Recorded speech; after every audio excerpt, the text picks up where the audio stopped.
did you have a welcome to being a starting offensive tackle moment this year? A moment where something happened, you're like, all right, this is kind of what it takes to be a starting offensive tackle. Honestly, I'll say against Auburn, that was my first away game. You know, playing in the SEC in a big stadium like Jordan Hare.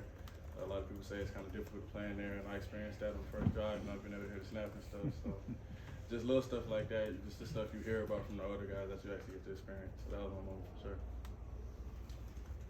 Ernest, if you remember, I had a chance to talk to you at St. John Bosco.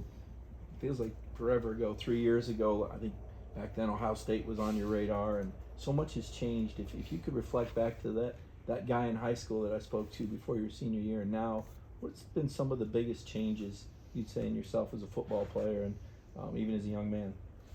I would say definitely maturing and just the kind of living off the DNA traits here with, you know, connection, toughness, resiliency, composure, all that stuff kind of finds a way to pop up in your everyday life. So, no, I've just been living off those 4 traits in all aspects of my life. So it's been making everything a lot more easier since those days at Bosco.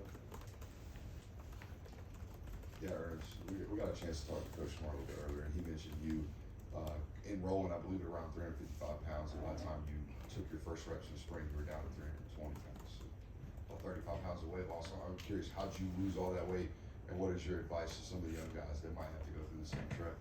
Well, I definitely knew in high school that I was going to have to drop that weight if I knew I wanted to be a player that I wanted to be. So my biggest thing was just substituting, you know, no full sugar Powerades, no sodas, all that stuff, just drinking strictly water. I walk around with a gallon. And it's a way you can get your calorie. You just got to be more efficient with your calories. So I would still have my nice snack, but my nice snack would be a Nutri-Grain bar and like an almond milk instead of like milk and cookies. So just little stuff like that helped me just stay on that path and that track, and the weight just fell off fast, and I knew it. Everybody's been saying there's the same sort of feeling going into this as there were the last couple of years with a playoff looming ahead. Do you find that? Is it at all difficult to get motivated for this when you obviously this team has played bigger games the last couple of years, and the disappointment y'all had coming off of Alabama? Well, it's definitely not the ideal situation, but when I'm looking at guys like Cedric Van Pran, Xavier Truss, Marcus Rosenme, and knowing that we can send them off as the most winningest class in Georgia history, that sparks a fire, and I'm pretty sure everybody on this team. So just playing for that to give us a purpose to play for, and definitely got a spark. Ernest, looking over this season, where do you feel like you've improved the most with your game? I would say, honestly, communication. That was one of the biggest things, just being out there, communicating, echoing calls. Sometimes you see something, got to get it all the way down and say it. So I would say that's one of the biggest things about being offensive lineman is really communication, echoing everything and all the calls, making sure everybody's on the same page. So I would say communication is one of the things I tried to improve myself on throughout the year. Hey Ernest, Oscar was here a second ago. Asked about Carson back, coming back. You said a lot of the guys had kind of a feeling that was going to be the case. I wonder if you had any examples of maybe you perhaps knowing he was coming back, just how big was, what kind of a lift was for the rest of the offense, the rest of the team when he made it official he's coming back for next year? Oh, well, it's good. We got chemistry.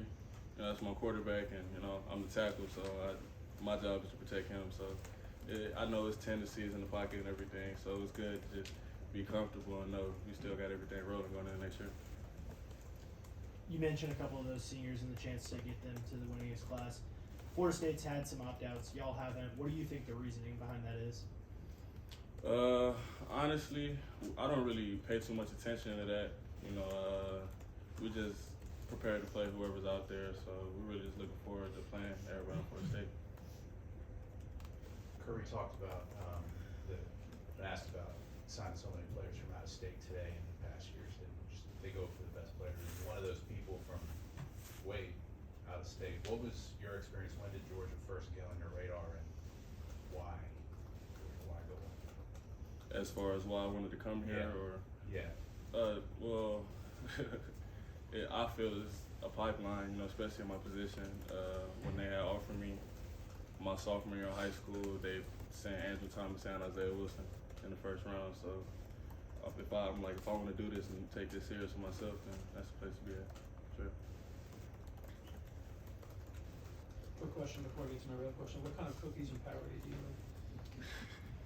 like? Powerade, I like the white cherry, 0 sugar, and then the Nutri-Grain bars, I like the strawberry and the apple cinnamon. The apple cinnamon slept on a little bit, I feel like.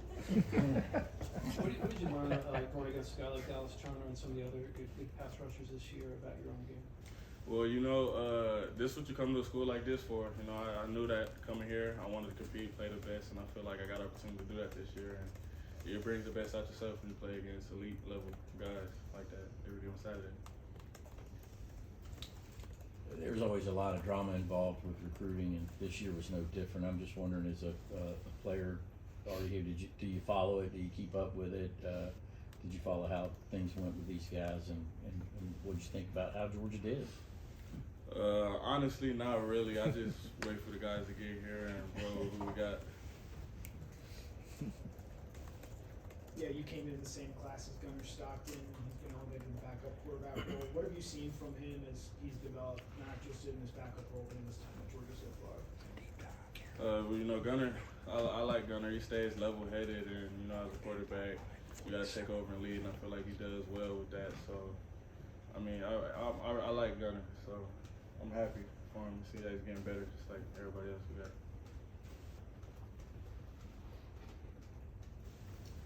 You talked about that development and learning opportunities going up against some of the edge rushers. Where do you feel like you still have to grow? Well, I feel like nobody's perfect, so I like to improve my game in all aspects. So, back to come board day one, just working on everything, trying to improve at everything. Ernest, what have these bowl practices been like? What's where the energy been like getting ready for Orange Bowl? Oh yeah, they've had a lot of juice, just flying around, having fun, making sure we bring the energy and juice to practice. Because like you said, we're trying to send the seniors out the right way. So personally speaking, like as a younger guy, I feel like I can only do right by sending them out right. Because when I first got here, they was the ones that was helping me, showing me the ropes. So I feel that it's only right for me to send them out the right way.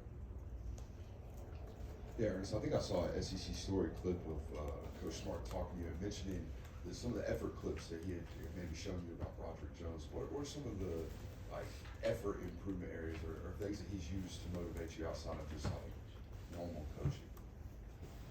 Oh well, definitely playing offensive line. A lot of offensive linemen aren't really running up and down the field like that. So especially on certain plays, that's coming to a school like this that has a full playbook that gives them players to show off their athleticism. So when they do, take full advantage of it. So basically on the plays where, getting on the safety or getting on the corner or whatever, just get there as fast as you can and show people what you can do. Got time for 2 more?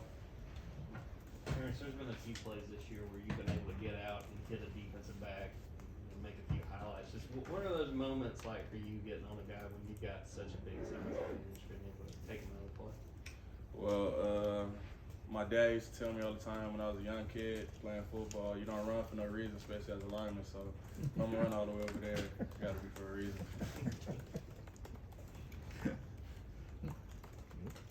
Anything else? All right, thank you, Ernest. Hey, thanks. Ernest. Hey, one more. We got one more. Hey, you almost need No, to be. it's actually Ernest's fault. You mentioned your dad did play offensive line. I mean, what's it like to, have a dad like that? Obviously, critiques your game pretty well. Oh, well, definitely my pops was always on me. Felt like how Coach Smart is now since I was in 2nd grade. So it's a good thing just to know, just complacency was one of the biggest things that he taught me. Never get complacent, always work to get better. So it was an advantage definitely to have my pops play the exact same position that I did. It was a good question, Ryan.